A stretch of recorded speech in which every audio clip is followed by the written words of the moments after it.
सबसे पहले digestive system क्या है, तो इट कंट्रीब्यूट्स टू होम्योस्टैसिस। क्या करता है ये? It contributes to homeostasis by breaking down food into forms that can be absorbed and used by body cells। क्या है भाई ये होम्योस्टेसिस क्या कैसे कहते हैं? होम्योस्टेसिस कहते हैं internal environment of body. Body के इंटरनल एनवायरनमेंट को बैलेंस करता है, मेंटेन करता है। जब तक इंटरनल एनवायरनमेंट अगर बॉडी का बैलेंस नहीं होगा तो फिर डिजीज होंगी, तो ये भी क्या है कि जो होम्योस्टेसिस है या बॉडी का इंटरनल एनवायरनमेंट है उसको मेंटेन करता है। कैसे करता है? फूड जो हम लेते हैं, फूड को उनका ब्रेक डाउन करता है। कैसे ब्रेक डाउन करता है? इतना ऐसे ब्रेक डाउन करता है कि उसको इस फॉर्म में कन्वर्ट करता है जिससे कि वो एब्जॉर्ब किया जा सके। एब्जॉर्ब किसे कहते हैं? फूड का ब्लड में पहुंचना। Because you all know that food contain nutrients which are very essential for the body, which are very essential for the body functions। इसमें क्या है कि जो अब अगर जब फूड को ब्रेक डाउन किया जाएगा, उनको इस फॉर्म में कन्वर्ट किया जाएगा जिससे कि वो ब्लड में एब्जॉर्ब हो सके और बॉडी सेल्स जितनी भी हैं उन बॉडी सेल्स को न्यूट्रिशन मिल सके, उसको ये कंट्रीब्यूट करता है होमियोस्टेसिस को मेंटेन करने के लिए। इसमें क्या है? और it also absorbs water, vitamins, minerals and eliminates waste from the body. क्या करता है ये? वाटर को, विटामिन्स को, मिनरल को एब्जॉर्ब करता है और जो वेस्ट प्रोडक्ट्स हैं, जो वेस्ट मटेरियल है उनको बॉडी से एलिमिनेट करता है, उसको निकाल देता है। बात समझ नहीं आई? तो ये है डाइजेस्टिव सिस्टम, ये है digestive system. Again repeat, it contributes to homeostasis by breaking down food into forms that can be absorbed and used by body cells. It also absorbs water, vitamin and minerals and eliminates waste from the body। एक नट shell हमें देख लें कि जो body, जो digestive system के parts हैं, एक बार जो है दिख रहा है भाई आपको? Yes sir. ठीक है, ऊपर से शुरू करते हैं हम। हालांकि एक छोटी सी आपको बात बता दूं आपको मैं, डाइजेस्टिव सिस्टम की अगर बात हम करें, ईसोफेगस से लेकर के, मेरी आवाज आ रही है? Yes sir. ईसोफेगस से लेकर के, ईसोफेगस अगर हम देखें तो डाइजेस्टिव सिस्टम में तो डाइजेशन जो स्टार्ट होता है, डाइजेस्टिव जो पार्ट्स हैं वो ओरल कैविटी से लेकर एनल कैनाल तक है। कहाँ तक? यहाँ पे आप देखेंगे ओरल कैविटी से लेकर के और कहाँ तक? एनस तक। ये सारा पार्ट है। यहाँ से आप फूड लेंगे, फूड की प्रोसेसिंग होगी और ईसोफेगस में जाएगा, ईसोफेगस से वो स्टमक में जाएगा, स्टमक से वो स्मॉल इंटेस्टाइन में, फिर लार्ज इंटेस्टाइन में, फिर बाद में वो जो है सीकम वगैरह में जाकर के, और बाद में जो है फिर ये क्या करता है बाद में, सॉरी लास्ट में ये एनस से जो अनडाइजेस्टेड फूड है, जो वेस्ट मटेरियल है, वो पास आउट हो जाता है और बाकी जो न्यूट्रिएंट्स हैं वो ब्लड में एब्जॉर्ब हो जाते हैं, बॉडी सेल्स में वो पहुंच जाते हैं। तो इसके लिए अगर हम देखें तो हिस्टोलॉजी पर हम जाएं, तो नट शेल को बता दूं आपको मैं, हम पढ़ेंगे धीरे धीरे इसको। अगर हम हिस्टोलॉजी में इसकी जाएं तो इसमें जो पार्ट्स हैं पहले ये देखें, तो इसमें सबसे पहला पार्ट ओरल कैविटी, सबसे पहला पार्ट ओरल कैविटी, माउथ। ठीक है, ओरल, हालांकि ओरल कैविटी में ही डाइजेशन स्टार्ट हो जाता है। आप लोगों ने देखा होगा कि जैसे ही फूड को हम लेते हैं, रोटी खाते हैं, जैसे चपाती वगैरह खाते हैं, तो आपने क्वेश्चन पढ़ा भी होगा कि जीके का भी क्वेश्चन आता है कि रोटी थोड़ी देर चबाने के बाद में मीठी हो जाती है, मीठी लगने लगती है। क्यों? बिकॉज जो रोटी है उसके अंदर क्या होता है? स्टार्च होता है, पॉलीसेकेराइड्स होता है, जो गेहूं है, व्हीट स्टार्च। जब उसको चबाया जाता है तो ओरल कैविटी में सलाइवरी एमाइलेज एंजाइम होते हैं जो कि टाइलिन से होते हैं, टाइलिन, TYLIN, टाइलिन एंजाइम होता है। वो क्या करता है स्टार्च के 1,4 ग्लूकोसिटिक बॉन्ड्स को ब्रेक कर देता है और उसको स्टार्च को ग्लूकोज में कन्वर्ट कर देता है। ठीक है, तो यहीं से अगर सलाइवा की हम बात करें, यहाँ पे एंजाइम्स का भी फंक्शन है। एंजाइम्स का क्या रोल है यहाँ पे, क्या किस पीएच पे कहाँ डाइजेशन होता है वो भी इंपॉर्टेंट है। तो ओरल कैविटी में जो पीएच होता है सलाइवा का वो 6.8 होता है, स्लाइटली एसिडिक। ठीक है, इसके बाद ईसोफेगस में कोई डाइजेशन नहीं होता, उसके बाद स्टमक में फूड जाता है, वहाँ पे पीएच 1.2 to 1.6 होता है, वहाँ पे प्रोटीन का डाइजेशन होता है। ठीक है, और वहाँ कुछ एंजाइम्स काम करते हैं, धीरे धीरे पढ़ेंगे सब चीज़ों को। इसके बाद में आप जो है देखेंगे कि जो फूड है वो स्मॉल इंटेस्टाइन में जाता है। स्मॉल इंटेस्टाइन की पार्ट्स हैं अलग अलग, ड्यूडिनम है ना, ड्यूडिनम है, जेजुनम है और इलियम है। ठीक है, उसके बाद में जो है सीकम और वर्मीफॉर्म अपेंडिक्स। उसके बाद में जो है लार्ज इंटेस्टाइन में जो है इसमें असेंडिंग कॉलन, ट्रांसवर्स कॉलन और डिसेंडिंग कॉलन। और इसके बाद में जो है आपका रेक्टम के बाद एनल कैनाल, एनस, वहाँ से ये फूड जो है अनडाइजेस्ट फूड पास आउट हो जाता है। अगर हम बात करते हैं इसकी हिस्टोलॉजी की, अगर हम बात करते हैं इसकी हिस्टोलॉजी की, तो यहाँ पे 4 लेयर होती है। कितनी? 4 लेयर्स होती है। 4 layers are there. First one is mucosa. First one is mucosa is innermost layer. Mucosa is innermost layer. Second layer होती है इसमें सब म्यूकोसा, म्यूकोसा के ऊपर। तीसरी लेयर होती है इसमें मस्कुलरिस एक्सटर्ना, सर्कुलर लेयर और लॉन्गिट्यूडिनल लेयर। और चौथी लेयर जो होती है वो आपका सीरोसा और एडवेंटिशिया होती है। सीरोसा और एडवेंटिशिया जो कि आउटर मोस्ट लेयर है। लेयर का आपको मैंने क्यों बताया कि लेयर्स का बहुत इंपॉर्टेंट रोल है इसमें। अब म्यूकोसा की हम बात करें तो इसमें एपिथेलियम, लैमिना प्रोप्रिया और मस्कुलरिस म्यूकोसा 3 होती हैं।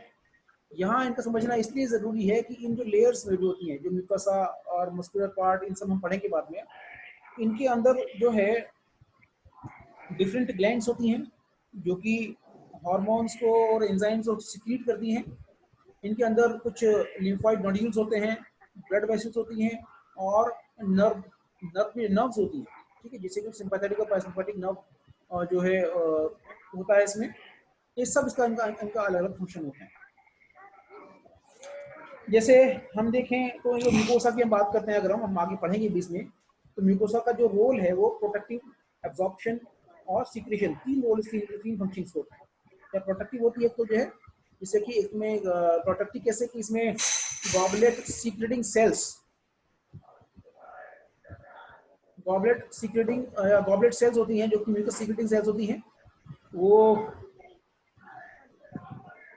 क्या करते हैं कि म्यूकस सीक्रेट करते हैं। म्यूकस सीक्रेशन से क्या होता है कि इंटरनल प्रोटेक्शन होता है, जिससे कि वो जो गैस्ट्रिक जूस है वो उस पर म्यूकोसा पे उसका इफेक्ट नहीं हो पाता है। ठीक है, दूसरा एब्जॉर्प्शन भी इसमें होता है कि जो इंटेस्टाइन होती हैं, जो इंटेस्टाइनल म्यूकोसा होता है उसमें माइक्रोवलाई होती है। पर क्या होता है माइक्रोवलाई, इसे ब्रश बॉर्डर कहते हैं, ब्रश बॉर्डर तो तुमने पढ़ा भी होगा। विलाई होती हैं, प्लेगा सर्कुलरिस होता है। इसमें क्या होता है कि इसमें जो है इनको फूड को एब्जॉर्ब करने में या जो आसानी रहती है। ठीक है, और तीसरा सीक्रेशन का जो पार्ट है, तीसरी टाइप्स होती है इसमें म्यूकस सीक्रेशन, एंजाइम का सीक्रेशन होता है, हार्मोन्स का सीक्रेशन होता है और एंटीबॉडीज वगैरह जो इसमें सीक्रेट होती है, जिससे कि डिफेंस भी होता है इसमें जो है बॉडी के अंदर। तो ये सब चीज़ें हैं, आगे हम धीरे धीरे वन पढ़ेंगे। तो यहाँ ये चीज़ अपनी आई तो डाइजेस्टिव सिस्टम आपको मैंने बताया क्या है भाई, कि ये एक ऐसा प्रोसेस है जो फूड को स्मॉल पार्ट्स में ब्रेक डाउन करता है जिससे कि वो एब्जॉर्ब हो सके। It contributes to homeostasis by breaking down food into forms that can be absorbed and used by body cells. It also absorbs water, vitamins and minerals and eliminate waste from the body. एक बार इसको parts भी देख लें भाई। सबसे पहले ये तो अभी ग्लैंड्स को छोड़ दो, हालांकि पैरोटिड ग्लैंड है, ओरल कैविटी है, ये ओरल कैविटी, ठीक है जी, या माउथ। माउथ के अंदर नीचे देखेंगे आप, ये सबलिंगुअल ग्लैंड्स हैं, सबलिंगुअल ग्लैंड्स हैं, सब मैंडिबुलर ग्लैंड्स हैं। इसके नीचे आ जाता है फेरिंग्स, फेरिंग्स, ठीक है। उसके बाद आपका आता है ट्रैकिया, विंड पाइप। इसके बाद में आप देखेंगे ये ईसोफेगस, ईसोफेगस। और देन यहाँ पे इसके ईसोफेगस के बाद में स्टमक, स्टमक ये डायफ्राम के नीचे का पार्ट हो गया, डायफ्राम के ऊपर पार्ट हो गया। ईसोफेगस जो है ये सभी ऊपर, डायफ्राम से ऊपर है, और डायफ्राम से नीचे जो है वो स्टमक, ठीक है। और स्टमक में के बाद में आप देखेंगे, अगर हम केवल डाइजेस्टिव सिस्टम की बात करते हैं तो लीवर, गॉल ब्लैडर है ना, ये सब तो है ही, पेंक्रियाज, पेंक्रियाटिक डक्ट वगैरह सब हैं। लेकिन स्टमक बात करें तो यहाँ पे क्या है, ये जो है आपका ये वाला part small intestine, small intestine, यहाँ पे पूरा ये जो है ये सारा पार्ट जो है दिख रहा है आपको, ये सुबह ये स्मॉल इंटेस्टाइन, ठीक है। ये इसमें स्मॉल इंटेस्टाइन के बाद में आप देखेंगे यहाँ पे, यहाँ जो स्मॉल इंटेस्टाइन का जो अपर पार्ट है वो है जो जो स्टमक से नीचे है, ये है ड्यूडीनम, दिस वन, ठीक है, ड्यूडीनम पार्ट यहाँ पे। और इसके बाद में आप देखेंगे, ठीक है, ये आपका जो है ड्यूडीनम हो गया, और जेजुनम भी होता है, लास्ट पार्ट इलियम होता है इसका जो है, ठीक है। और इसके बाद लार्ज इंटेस्टाइन, लार्ज इंटेस्टाइन में आप देखें तो यहाँ पे सबसे पहले असेंडिंग कोलन, यहाँ जहाँ पे ये खत्म हो रही है स्मॉल इंटेस्टाइन, यहाँ से असेंडिंग कोलन, ये वाला पार्ट पूरा, ठीक है, ये असेंडिंग कोलन। इसके बाद में ये ट्रांसवर्स कोलन, ये वाला पार्ट, फिर ये डिसेंडिंग कोलन, ठीक है जी, ये पूरा जो है डिसेंडिंग कोलन, दिस वन। और ये जो है जो सिग्मॉइड शेप है, एस शेप है यहाँ पे, ये वाला पार्ट, ये सिग्मॉइड कोलन। और यहाँ पे लास्ट एनएस से पहला पार्ट जो है, just before anus is rectum, and then last one is anus, ठीक है। यही जो असेंडिंग कोलन है, इसके एंड पे एक पार्ट दिखता है आपको सीकम, और एक वर्मीफॉर्म अपेंडिक्स, ठीक है। यहाँ अगर आप लीवर में देखेंगे तो ये सब दिखेंगे आपको, ये सब पार्ट आपको दिख जाएंगे। तो ये सब जो है डाइजेस्टिव सिस्टम के ऑर्गन्स हैं, क्या है ये डाइजेस्टिव सिस्टम के ऑर्गन्स हैं ये सब। इसके बाद वन बाय वन देखते हैं हम इसको जो है।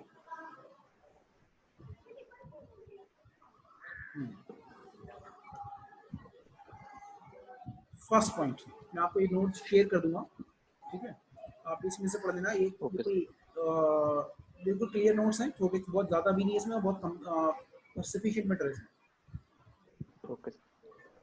The digestive system is the collective name, is the collective name used to describe the alimentary canal, some accessory organs, and a variety of digestive processes।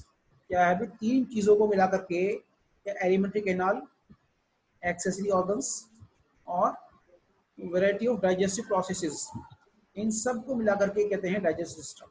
तीन चीजों को, दूसरी चीज हो गई एलिमेंट्री कैनाल, एक्सेसरी ऑर्गन्स और डाइजेस्टिव प्रोसेसेस, इन तीनों को मिलाकर के कलेक्टिव नेम दिया जाता है, that is known as digestive system, which takes place at different levels in the channel in the canal to prepare food eaten in the diet for absorption। आपको पता है absorption का मतलब क्या है भाई, ब्लड में पहुंचना, ठीक है, जिससे कि न्यूट्रिएंट्स ब्लड में जाएंगे तो पूरी बॉडी की सेल्स को न्यूट्रिएंट्स मिलेंगे और उसका न्यूट्रिशन, उसका नरिशमेंट होगा, ठीक है। सेकंड पॉइंट पाएंगे आप, the alimentary canals begins at mouth, कहाँ से शुरू होता है, माउथ से, passes through the thorax, abdomen and pelvis and ends at the anus। ये हम पहले डिस्कस कर चुके हैं, माउथ से शुरू होता है और एनस पे जाके खत्म होता है। Next point, the complex digestive processes gradually breaks down the food eaten until they are in the form suitable for absorption। तो डाइजेस्टिव प्रोसेस कब तक होता है, जब तक जो है फूड को इस फॉर्म में ब्रेक डाउन न कर दिया जाए कि वो एब्जॉर्प्शन की कंडीशन में आ जाए, ठीक है, जब तक वो एब्जॉर्प्शन के लिए सुटेबल हो तब तक वो जो है इसको प्रोसेस होता है, ये कॉम्प्लेक्स डाइजेस्टिव प्रोसेस है। फॉर एग्जांपल जैसे कि एग्जांपल हमने इसमें दिया है, मीट का एग्जांपल दिया है as per the book Rosen Wilson. ये नोट्स हैं सारे रोजन विल्सन के हैं बिल्कुल, ठीक है, बिल्कुल रोजन विल्सन एक ही बुक में की है, आप चाहे तो रोजन विल्सन की आपको देख सकते हैं, सब कुछ मिल जाएगा आपको उसमें, एक वर्ड आपको उसी बुक का आएगा।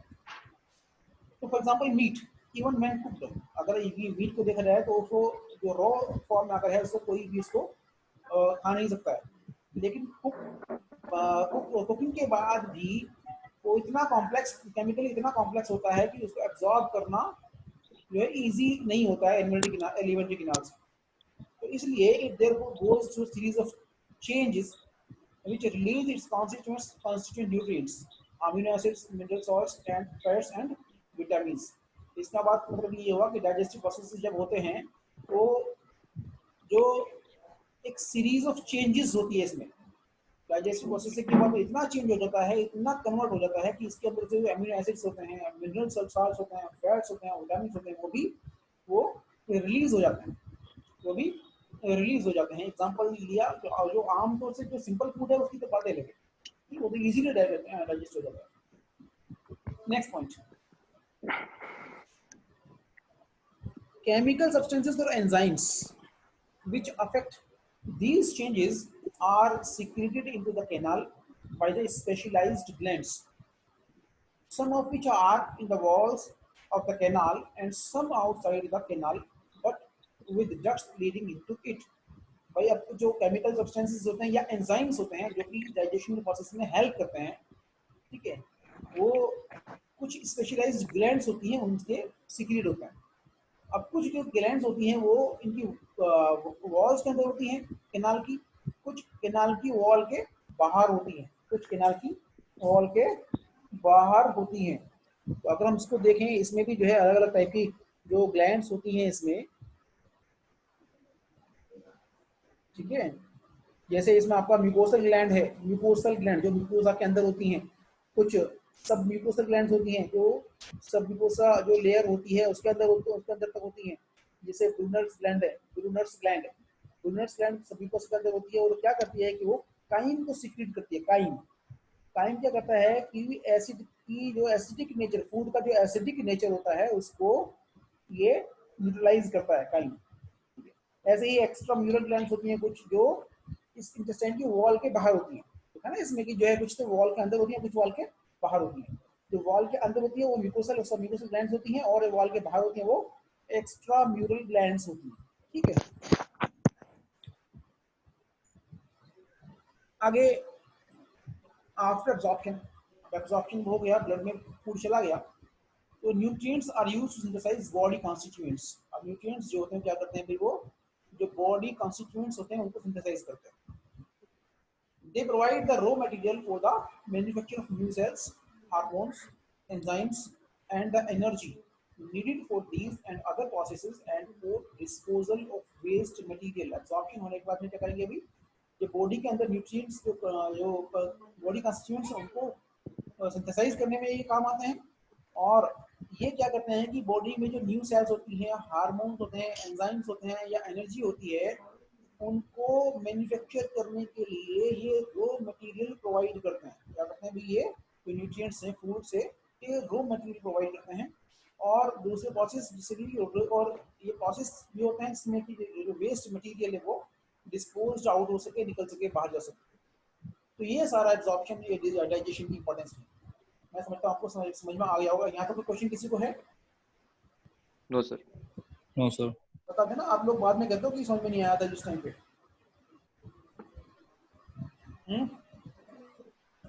समझ आ गया? नहीं सर, कोई प्रॉब्लम नहीं। हाँ, बहुत इजी है, ठीक है, ये सब चीजें हैं। तो यहाँ ध्यान रखने की जरूरत ये है कि जो डाइजेस्टिव सिस्टम है वो माउथ से शुरू होकर के एनएस तक, एनएस पे एंड होता है।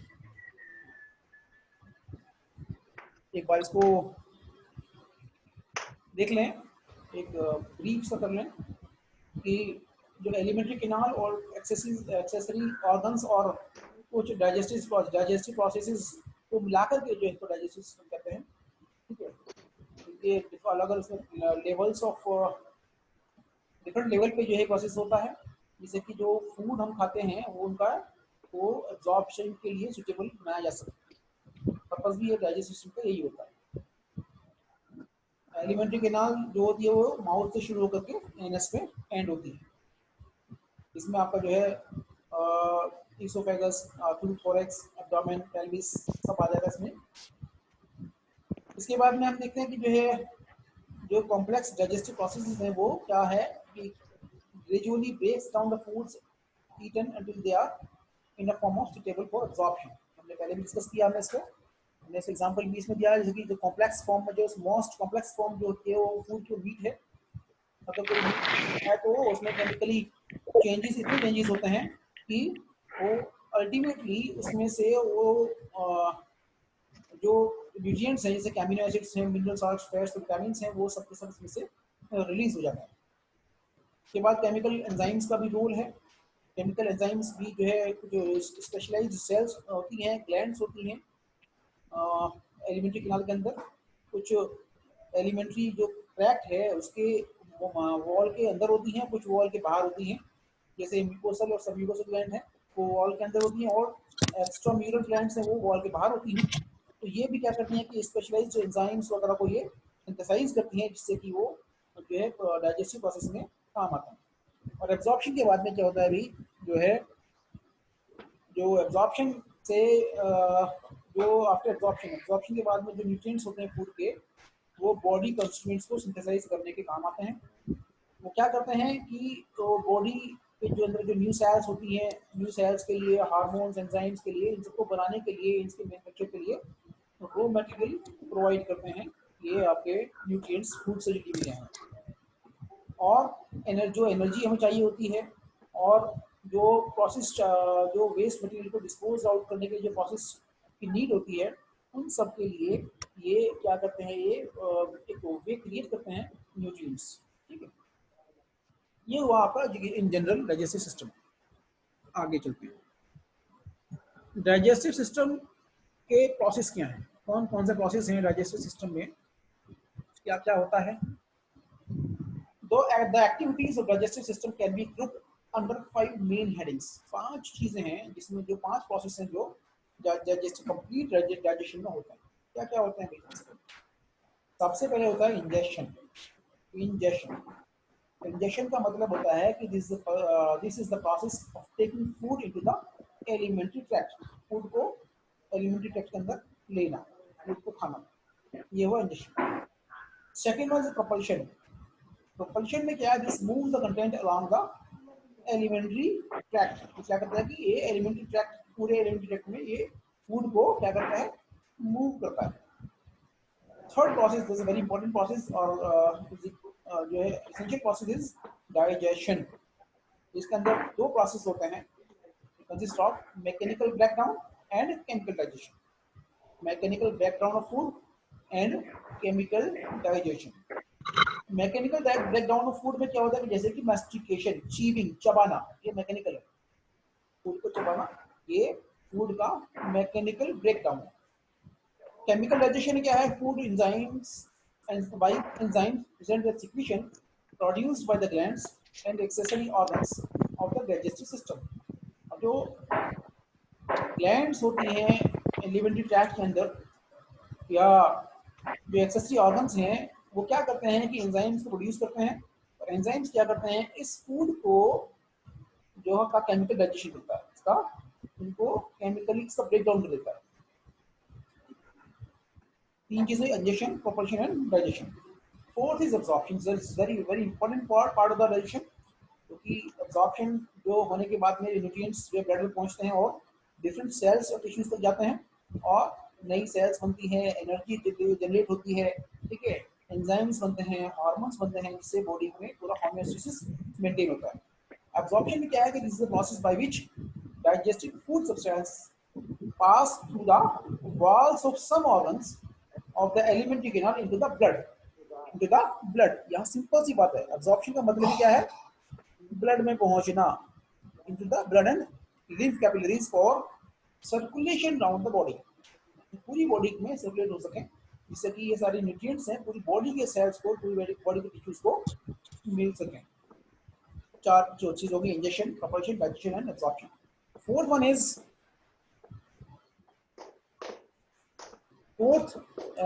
Last one is elimination. Elimination क्या है कि food substance which have been eaten but cannot be digested and absorbed are excreted by the bowel as feces। और जो फूड जो है जो खाया गया है, जो ईट किया गया है, वो जो डाइजेस्ट नहीं हो पाता है, वो अनडाइजेस्टेड फूड या वो अनएब्सॉर्ब्ड फूड जो है वो क्या होता है कि बाउल से फीसिस की फॉर्म में बाहर निकल जाता है, एक्सक्रीटेड आउट हो जाता है। ये 5 प्रोसेस हैं, क्या है आप इसको एक बार देख लीजिए। Injection, propulsion, digestion, absorption and elimination. ठीक है? Yes sir. समझना ये बात सारी? Yes sir. मैं समझता हूँ आज हालांकि टाइम भी पूरा हो गया इसमें। नहीं सर, अभी टाइम है सर। अभी है टाइम, ठीक है। चलो आगे चलते हैं। ऑर्गन्स ऑफ डाइजेस्टिव सिस्टम क्या क्या है भाई? एलिमेंट्री ट्रैक्ट, मैंने आपको बताया कहाँ से, माउथ से शुरू होता है और एनस तक होता है। This is a long tube through which food passes। Food यहाँ से पास होता है, ये लॉन्ग ट्यूब है। It commences at the mouth and terminates at the anus, and the various parts are given separate names, although structurally they are remarkably similar। The parts are, कौन कौन से part है इसमें? Mouth, pharynx, esophagus, stomach, small intestine, large intestine and rectum and anal canal। ये सब इसमें parts होते हैं।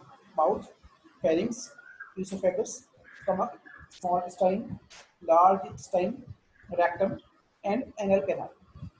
कुछ इसमें एक्सेसरी ऑर्गन्स भी हैं, जैसे क्या क्या है इसमें? जो various secretions are poured into alimentary tract, some by glands in the lining membrane of the organs। For example, gastric juice secreted by glands in the lining of the stomach, and some by glands are situated outside the tract। कुछ तो gastric juice जैसे stomach के अंदर ही बनता है, और कुछ बाहर से उसको जो है ट्रैक्ट के बाहर से बनता है, जैसे कि लीवर से कुछ सिक्रेशन बनते हैं, हाँ जी, गॉल ब्लैडर से कुछ सिक्रेशंस आते हैं। ठीक है, जो सबके सब नेसेसरी होते हैं डाइजेशन प्रोसेस में। इसमें क्या कहते हैं? Latter are accessory organs of digestion and their secretion pass through ducts to enter the tract। They consist of, क्या क्या इसमें तीन जो एक्सेसरी ऑर्गन बेसिकली क्या क्या हैं? देखो, 3 pairs of salivary glands। क्या है? तीन पेयर हैं salivary glands। दूसरा इसमें जो एक्सेसरी ऑर्गन है पैंक्रियाज, और तीसरा इसमें एक्सेसरी ऑर्गन है liver and biliary tract. Liver and biliary tract, तीन इसमें एक्सेसरी ऑर्गन से एक बार हमसे देख लो। salivary glands 3 पेयर, 3 जोड़ी, 3 pairs of salivary glands, 3 pairs of salivary glands, second is pancreas, and third is liver and biliary tract, gallbladder वगैरह। The organs and glands are linked physiologically as well as anatomically in that digestion and absorption occur in stages, each stage being dependent upon the previous stage or stages। ये भी बात है भाई, सब एक दूसरे से जुड़े होते हैं, क्योंकि गॉल ब्लैडर से सिक्रेशंस आएंगे, लीवर से सिक्रेशंस आएंगे, ठीक है, और फिर डाइजेशन प्रोसेस होता है, सब आपस में डक्ट्स के थ्रू ये अटैच्ड होते हैं। तो ये बात ही हमारी जो है एलिमेंट्री कैनाल और एक्सेसरी ऑर्गन्स की। एलिमेंट्री कैनाल में ये कुछ पार्ट्स हो गए माउथ से लेके एनएस तक, और एक्सेसरी ऑर्गन्स में जो है सैलिवरी ग्लैंड्स, पैंक्रियाज और लीवर और गॉल ब्लैडर का बाइलियरी ट्रैक्ट। आगे आता है, मैंने आपको बताया था basic structure of the alimentary canal. मैंने आपको बताया कि 4 लेयर होती हैं। क्या भाई? ईसोफेगस से लेकर के एनस तक पूरे एलिमेंट्री ट्रैक्ट में जो ल्यूमेन होती हैं, जो नलियां होती हैं, उसमें 4 लेयर होती है बेसिकली। सबसे ऊपर की लेयर होती है एडवेंटिशिया और सीरस मेम्ब्रेन और आउटर कवरिंग। एडवेंटिशिया और सीरस मेम्ब्रेन और आउटर कवरिंग। सेकंड इसमें होती है muscle layer. Third is mucosa layer and fourth is mucosa lining. तो इनर मोस्ट लेयर जो वो म्यूकोसा लाइनिंग। आपको थोड़ी देर पहले बताया कि म्यूकोसा जो लाइनिंग होती है उसमें ये 3 से फंक्शन बेसिक फंक्शंस हैं, हम आगे के फंक्शन पढ़ेंगे, प्रोटेक्टिव, एब्जॉर्प्टिव और सिक्रेटरी फंक्शन।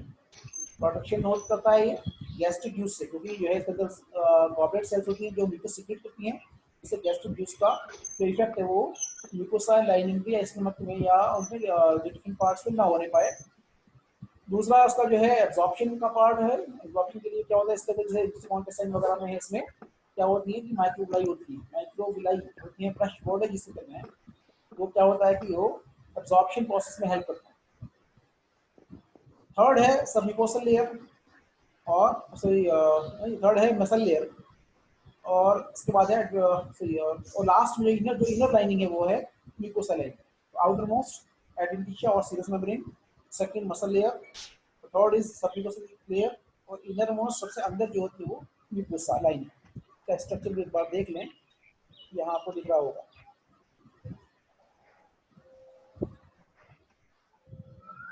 दिख रहा है भाई? Yes, sir. ये डायग्राम दिख रहा है बेटा? हाँ, तो सबसे अंदर म्यूकोसा, सबसे अंदर, ठीक है जी, म्यूकोसा, क्योंकि म्यूकोसा डायरेक्ट कांटेक्ट में होता है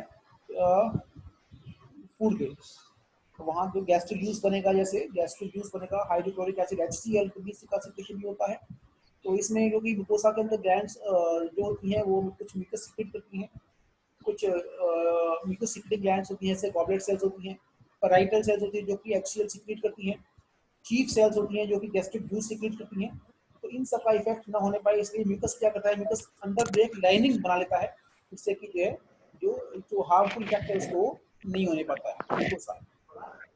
third is next is submucosa, next to inner या we can say second innermost layer जो है, second innermost layer submucosa layer, ठीक है। इसके बाद में आपका circular muscle layer, muscle layer में दो पार्ट हैं, सर्कुलर मसल लेयर और longitudinal muscle layer, circular muscle layer और लॉन्गिट्यूडिनल मसल लेयर। इसके बाद में आउटर मोस्ट मेम्ब्रेन है वो एडवेंटिशिया और सीरस मेम्ब्रेन, इसमें एक होता है पेरिटोनियम, ये है पेरिटोनियम आउटर मोस्ट लेयर। तो ये स्ट्रक्चर है आपका एलिमेंट्री ट्रैक्ट का। यहाँ पे हम देखें तो माइंट्रिक और जो है एयरबैक्स फ्लैक्शस और सबम्यूकोसल फ्लैक्शस और मेसनस फ्लैक्शस ही होता है, ठीक है। ये जगह आपको दिखनी चीजें, चलिए आगे चलते हैं। फर्स्ट ऑफ ऑल एडवेंटिशिया और आउटर कवरिंग, बताया क्या, ये आउटर मोस्ट लेयर है, इसको सीरस मेम्ब्रेन भी कहते हैं, और इसके अंदर जो है लूज फाइब्रस टिश्यू होते हैं। अब यहाँ पे आपको देखना है कि जो टिश्यू आपने पढ़ा होगा, टिश्यूज का भी बहुत एक अहम रोल है यहाँ पे। टिश्यूज भी आपने देखोगे कि स्क्वैमस एपिथेलियम,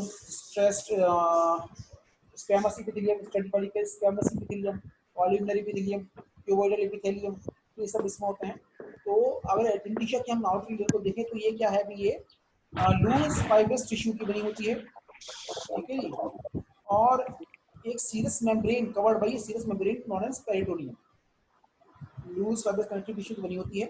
और इसके जो ऑर्गन्स है एब्डोमेन में, ये जो इसका ऑर्गन्स है वो एक सीरस मेम्ब्रेन से कवर्ड होते हैं, उसे पेरिटोनियम कहते हैं, उसे पेरिटोनियम कहते हैं। तो यहाँ पे सेकंड पॉइंट इसमें, peritoneum is the largest serous membrane of the body, peritoneum is the largest serous membrane of the body. Next point, it is originally supplied to blood vessels, lymph vessels, and contains a considerable number of lymph nodes. क्या क्या इसके अंदर होते हैं भाई?